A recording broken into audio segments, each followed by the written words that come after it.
अगर तुम अभी ये वीडियो देख रहे हो तो सच सुन लो, तुम्हारे पास वक्त बहुत कम है और खतरा बहुत बड़ा।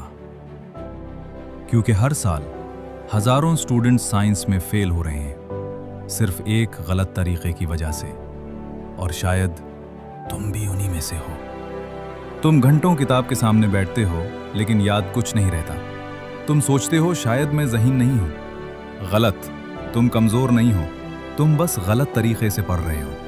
आज मैं तुम्हें वो सिस्टम बताने वाला हूं जो एक नॉर्मल स्टूडेंट को भी 95% तक ले जाता है।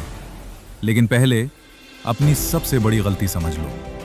गलती नंबर 1, राटा मारना। तुम डेफिनेशंस याद करते हो, फॉर्मूलाज रखते हो, लेकिन जैसे ही पेपर में सवाल थोड़ा सा बदलता है तुम्हारा दिमाग खाली हो जाता है। क्यों? क्योंकि तुमने समझा ही नहीं। साइंस याद करने का नहीं, समझने का सब्जेक्ट है। जब कॉन्सेप्ट क्लियर होता है तो मुश्किल से मुश्किल सवाल भी आसान लगता है। गलती नंबर 2, बगैर प्लान के पढ़ना। कभी एक चैप्टर, कभी दूसरा, कभी 10 मिनट, कभी कुछ भी नहीं। ये पढ़ाई नहीं, कंफ्यूजन है। टॉपर्स एक सिंपल सिस्टम फॉलो करते हैं। पहले चैप्टर को तेजी से पढ़ते हैं, फिर कॉन्सेप्ट समझते हैं, फिर क्वेश्चन सॉल्व करते हैं। यही डिफरेंस है एवरेज और टॉपर में। गलती नंबर 3, प्रैक्टिस ना करना। सिर्फ देखने से साइंस नहीं आती।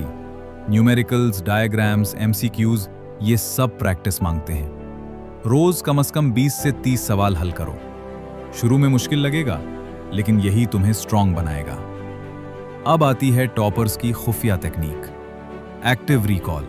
बुक बंद करो और खुद से पूछो, ये टॉपिक क्या था, ये फॉर्मूला क्या था।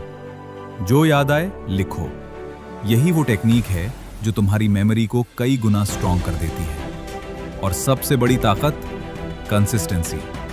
एक दिन मोटिवेशन, फिर कई दिन कुछ नहीं। ये कामयाबी का रास्ता नहीं है। रोज थोड़ा पढ़ना, लेकिन कंसिस्टेंटली पढ़ना, यही कामयाबी है। अब फैसला तुम्हारे हाथ में है। या तो तुम यही गलतियां दोहराते रहो और एवरेज रिजल्ट लो, या आज से अपना सिस्टम बदल दो और खुद को 95% तक ले जाओ। साइंस मुश्किल नहीं है, मुश्किल तुम्हारा तरीका है।